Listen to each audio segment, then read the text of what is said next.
Hello everyone, this is Lemonade Team's project on the HRD in downstream energy companies. Study case of S-Oil from South Korea, CNPC from China, and Rosneft from Russia. Let us begin. First, I want to mention about petroleum industry. Usually, petroleum industry is divided into three major components: upstream, midstream, and downstream. For upstream sector, it is about the process of extracting the oil drilling and service, and refining it. Midstream operations are usually included in the downstream sector. The downstream sector is usually used to refer to refining oil, selling, and distribution of natural gas and products derived from crude oil, for example, petrol, diesel, heating oil, lubricant, natural gas. And our presentation today is related to the HRD in the downstream industry.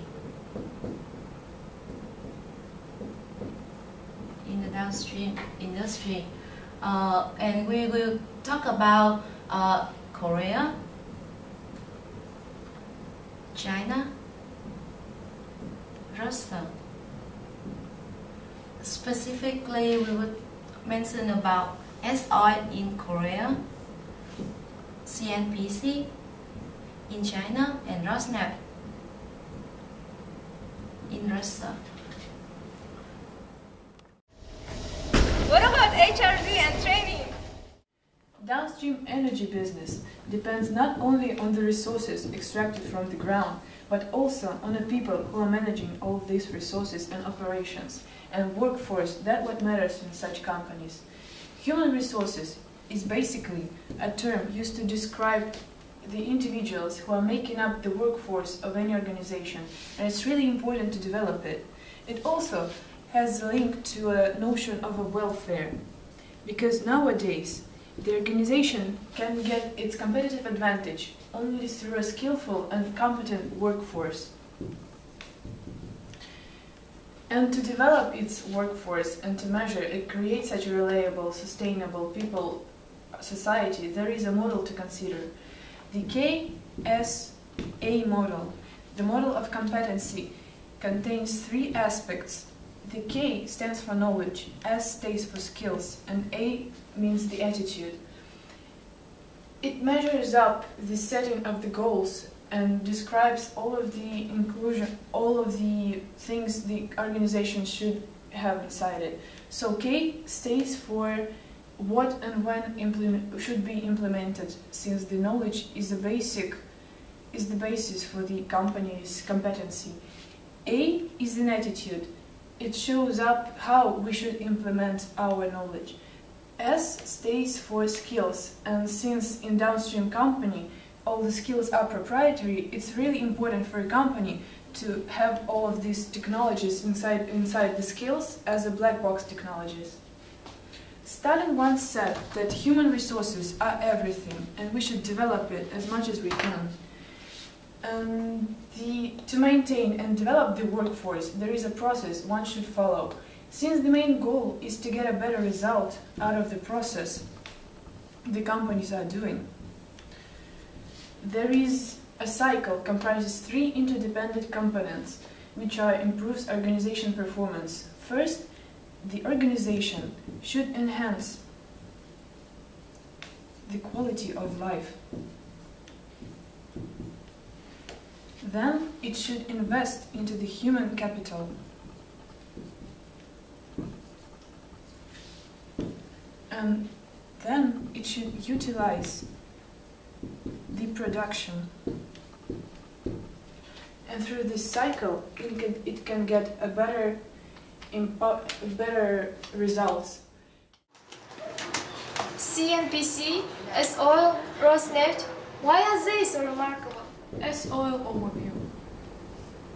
S-Oil, established in 1976, has grown into one of the most competitive oil refiners in the Asia-Pacific region by establishing profitability-oriented management strategies and nurturing dynamic and progressive spirit in management. The company operates the oil refinery facility with a capacity of 580,000 barrels per day.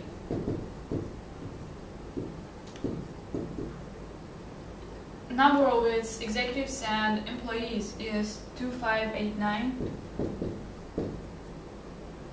Total assets of S-Oil are 10 trillion Korean won.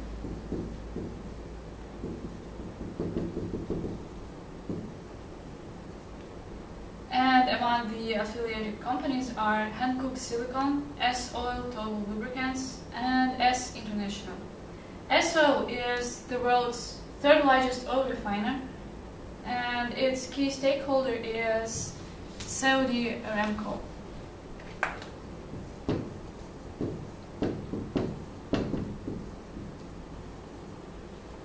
Saudi Aramco invested $395 million for the 35% stake in the company, and it is the world's largest oil corporation.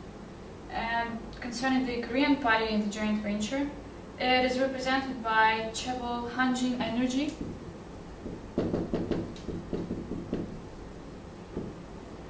owning 27.4% of the company. S-Oil's priorities are safety. The second one is differentiated business growth model.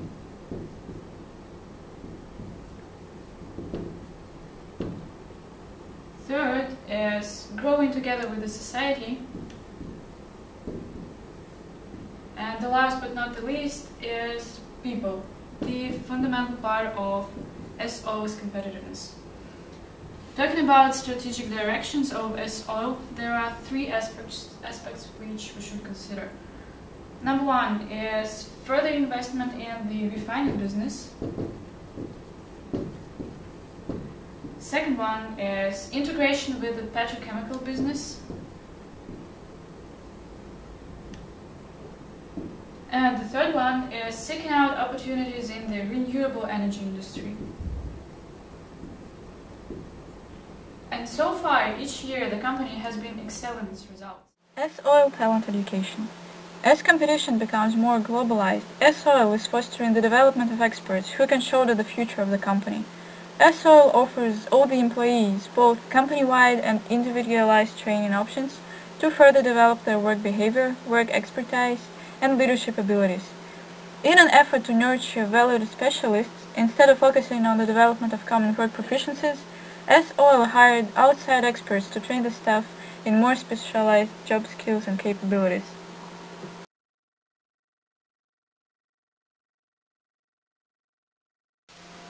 S-Oil supports its employees' participation in outside work-related seminars and conferences to increase their ability to contend with global issues such as the energy crisis and climate change. The very best workers can even study abroad to receive an MBA or another advanced degree in the natural sciences or engineering at the IFP school in France, thus gaining world-class expertise. Moreover, S-Oil provides overseas training to all the employees, and 150 people are selected each year for overseas training in countries such as China. The company also provides various foreign language courses in order to enhance the foreign language abilities for the overseas sales force.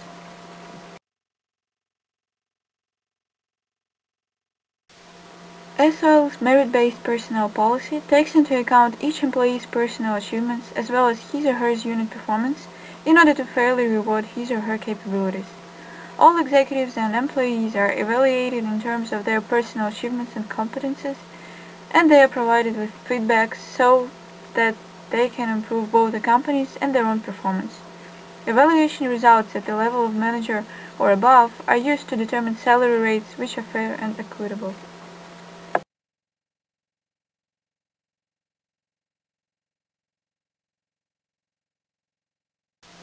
SOL seeks to provide the highest level compensation rates in the industry, and the employee benefits package is equally generous. Apart from benefits mandated by labor law, which are health insurance, employment insurance, workers' compensation insurance, national pension plan, SOL provides its staff with support for housing loans, healthcare and expenses, tuition fees, and congratulations.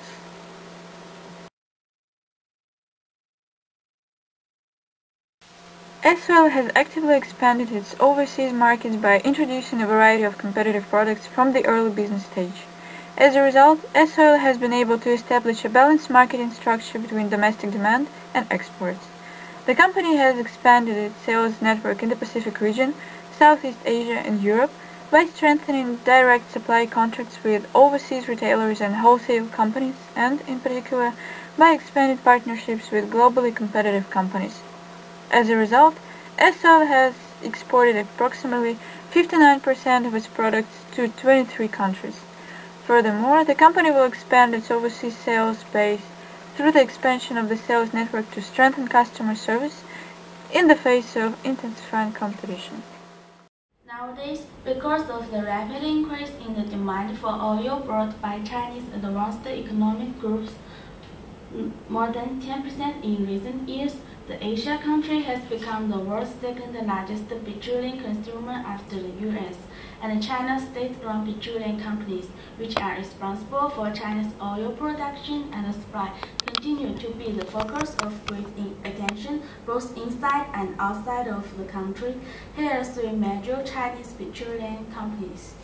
The first one, CNPC. Second one, CNPC.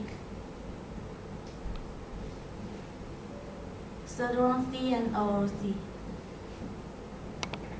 Chinese National Petroleum Corporation, founded in 1988, and is a collection of oil and gas exploration and development of oil refining, chemical, oil, gases, and storage and transportation, sales, oil trade, engineering, technological service, oil equipment manufacturing in a body comprehensive energy company. Last year, NPC ranked 6th on the Fortune magazine's annual list of the top 500 global companies.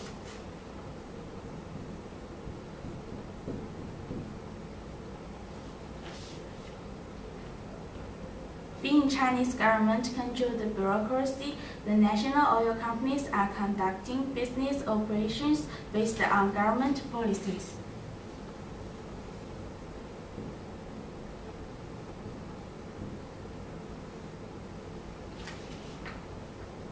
Nowadays, China's daily business operations feature strong independence. Rather, they are to some extent utilizing the government to their advantages in some cases, and this has led to steady improvements in competitiveness over the past decades. The largest integrated oil and gas upstream and downstream Chinese company is China National Petroleum Corporation, and CNPC considers the development of human resources to be a crucial factor of the company to successfully implement its business development strategy.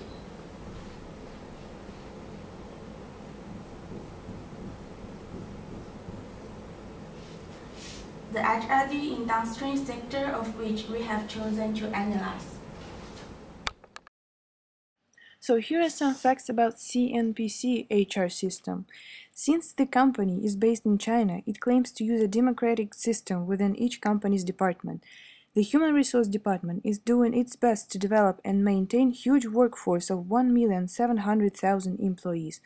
So one of the main objectives is reinforcement of demographic management. Hiring young minds and graduates from the best universities improves the company's HR structure. Also, training and education is available for production, management, construction, operation departments workers, which is foster the growth. And over the 5 years, approximately 600,000 employees undergo training procedures. And basically, company implements and develop the employees through enhanced training system, which is working for the employees wishing to get a promotion, overseas training talent training. In Kazakhstan, there was a system of 25 months training to get skills and knowledge abroad. And construction of petrochemical training center in mainland China also helps to foster companies' borders, and which is a progressive and successful way to go for a company. Rosneft overview. Russian state policies currently seek to increase state control in strategic sectors of the economy, mainly through ownership of big enterprises in economically and politically significant sectors, which are then united into a state holding company.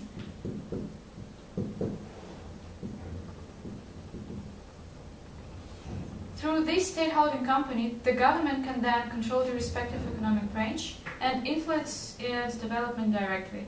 When talking about the ways to increase state control, it should be mentioned that, unfortunately, both civilized and uncivilized methods are in use.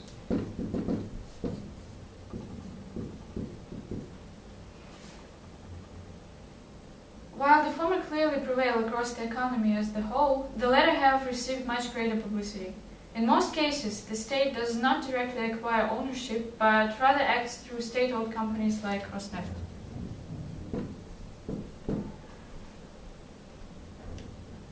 The civilized method of increasing control over strategic sectors of the economy is to combine all the state shares into one holding company and to let this holding buy additional stakes in market prices.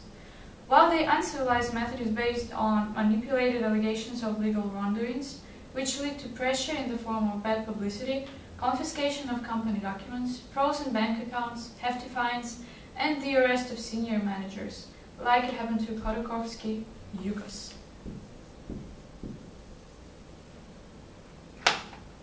However, shares of the state-owned Rosneft company have been issued through an IPO, which is initial price offering, and nowadays Rosneft is an undisputed leader of the domestic oil industry of Russia. Geopolitically, Rosneft now plays an important role in Russia's relations with China, South Korea, and India. To be more specific, the company has established Vostok Energy joint venture with CNPC,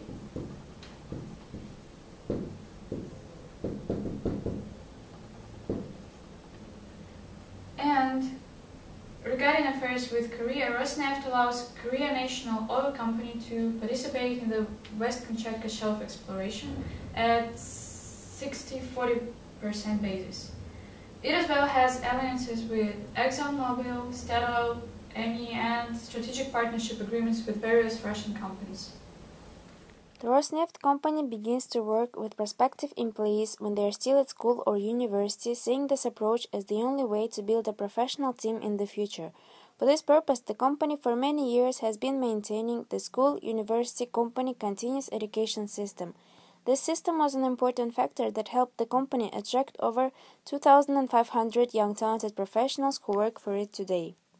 Rosneft classes.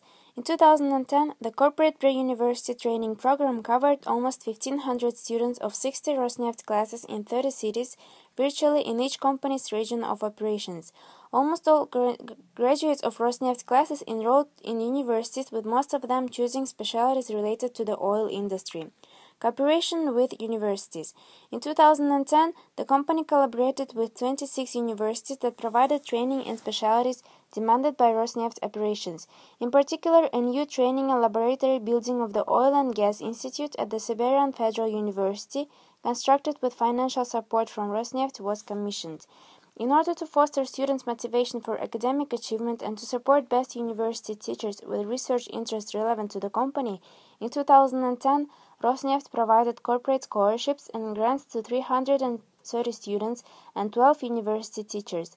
In the reporting year, the company spent a total of 77 million rubles on assistance to universities, including some 8 million rubles on scholarships and grants. Students with high academic performance are offered work placements and internships at the company. In 2010, over 3,000 university students received work placements at Rosneft's operations. Working with young professionals. The next stage of the continuous training process is working with young professionals already recruited by Rosneft. The main objectives of the company is young professional adaptation system is to facilitate the development of their professional and management skills and to involve them into research and project activities. To those who join the company, Rosneft guarantees fulfillment of obligations and priorities of the company's social policy. First, ensuring comfortable working and recreation conditions for the company staff working in the regions with unfavorable climate conditions or exposed to workplace hazards. Second, providing financial support to the employees and their families who suffered fatal occupational injuries. Third, providing social assistance to employees' families and pensioners. Fourth, the system of key performance indicators. In 2009, the company has introduced a new system for determining annual bonuses paid to senior managers and heads of independent divisions of the Rosneft headquarters based on collective and personal key performance indicators. The system is based on a formalized and transparent approach which makes it possible to set clear objectives for the managers on an individual basis, define specific criteria of meeting these objectives, and objectively evaluate managers' performance at the end of the year. That is practically all. Thank you for your attention, and if you're interested in further discussion, please leave your comments below.